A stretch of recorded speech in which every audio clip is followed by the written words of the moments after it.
So it's the first 30 minutes of Soul Reaver 2, and one after another you come across these gameplay devices. There's a locked door which is opened by a crystal on top of it. You can open that later.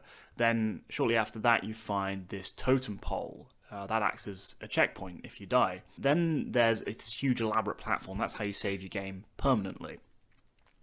As you find each of these devices, Raziel gives some narration explaining what the device does.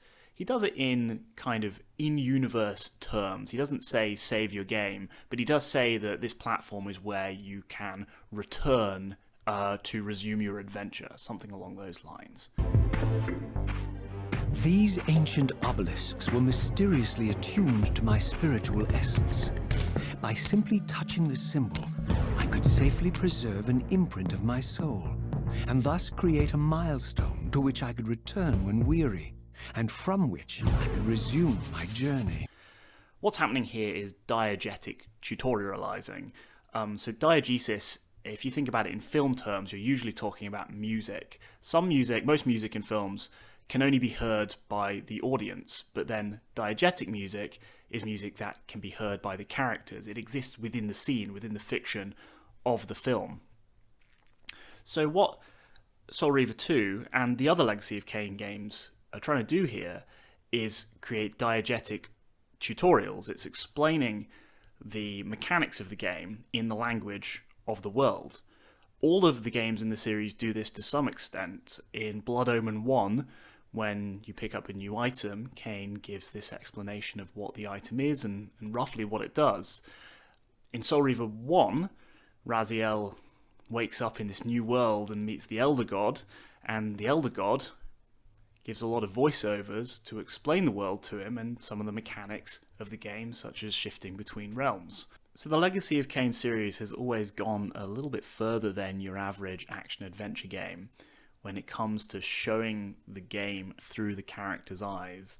And that is a big part, in my opinion, of why this series is so loved for its writing and its storytelling. Unfortunately, in my opinion, Soul Reaver 2 does it quite badly. In this clip we've got another gameplay device. It's called a Reaver font. It imbues your sword with some sort of elemental energy. It's really just a puzzle piece in this game. It doesn't make sense in the world why these fonts are littered around the space you're exploring, but that's fine. All games have contrivances like that you don't really pay too much attention to. You just accept them as part of the game rather than the narrative. Think about things like experience points, picking up health items, dying and respawning at checkpoints. They just become part of our suspension of disbelief.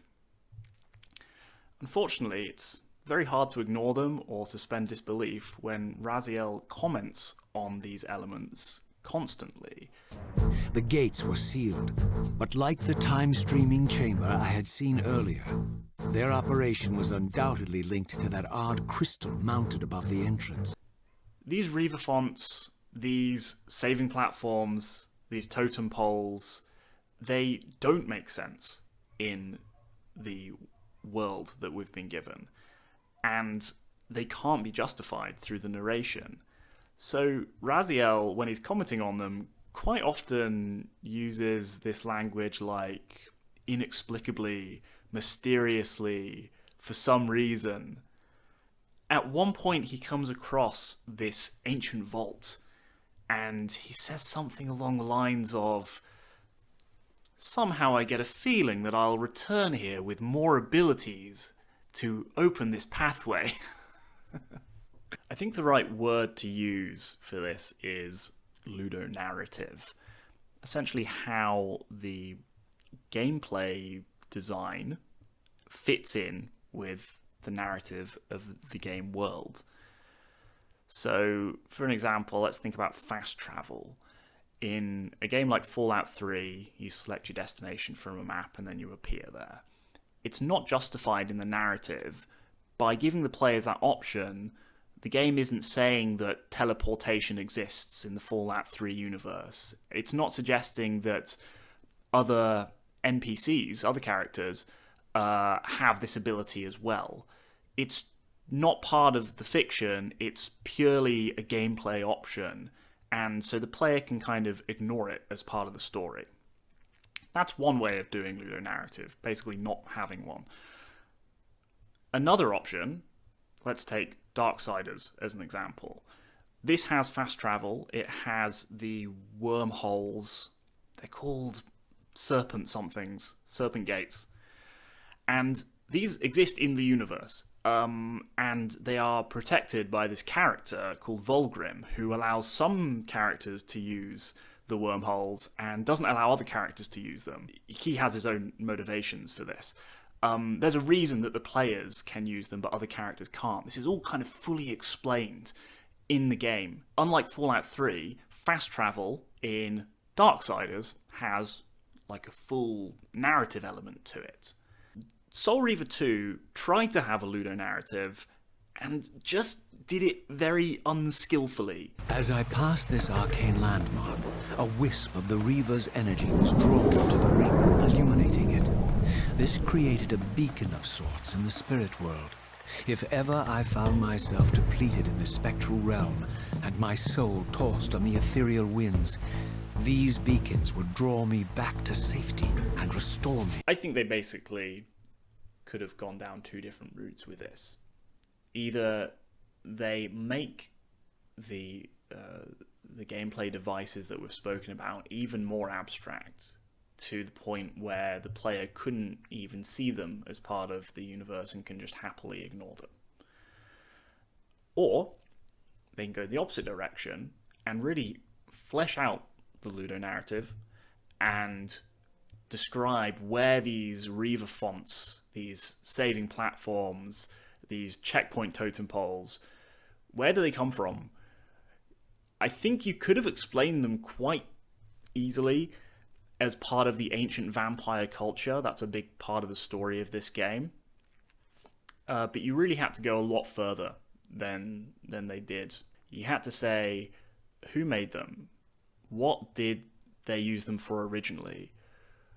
What purpose do they serve today, if any? Like, what do the humans do with all these strange devices littered around the world? If you'd gone that far, then they wouldn't have stuck out. I think part of the reason I care so much is that this series generally has really good ludonarrative. I'm thinking especially about Soul Reaver 1, where like you die, but instead of going back to a checkpoint, you go into the spectral realm.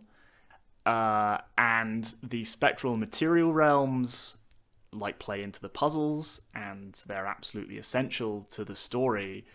This character being on the edge of life and death is really what he's all about. So the kind of removing some like traditional checkpoint system and having this spectral realm instead is just perfect.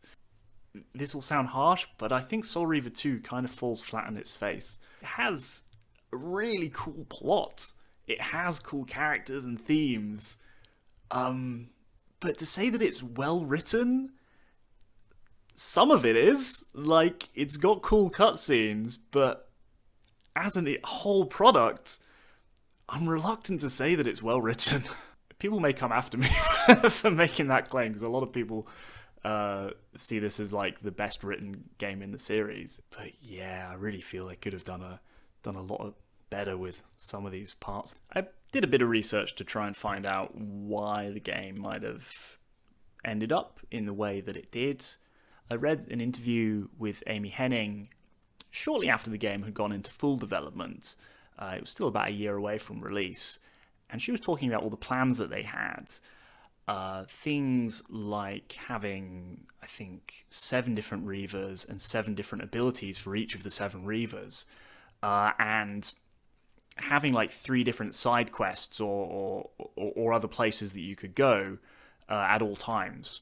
None of that's in the game. I mean, there are other Reavers, of course, but not 7 of them, and each of the Reavers have abilities, but I don't think it comes up to 7 abilities per Reaver, and it's extremely linear, like one of the most linear games. No side content, no side quests, no optional abilities, nothing. So maybe they didn't have as much time to polish some of the writing as much as they could have done. I also think their focus was just in a different place. Like, the overarching story of Raziel and Kain was, of course, very important to them. I also think they put a lot of effort into upgrading the puzzles, even things like Raziel being able to pick up different items and take them and solve puzzles with them. Couldn't really do that in the original game, and I think that was very important to Amy Hennig and the team to get right, to kind of turn Soul Reaver into, like, mechanically in terms of gameplay, a kind of a true competitor to Zelda, whereas the first game just had like a lot of block pushing puzzles. Soul Reaver 2 really kind of takes it up another level. Maybe the Ludonarrative was just not their priority for this game, and that's fine, but it does grate on me a little bit, and it does mean I can't really call Soul Reaver 2 my favourite in the series, not just for that reason. It's also got pretty bad level design, pretty bad combat as well. I think it needed more time in the oven, honestly, if I'm being brutally honest about this game. And it comes out in a lot of ways, but yeah, I think the Ludonarrative is the most disappointing to me.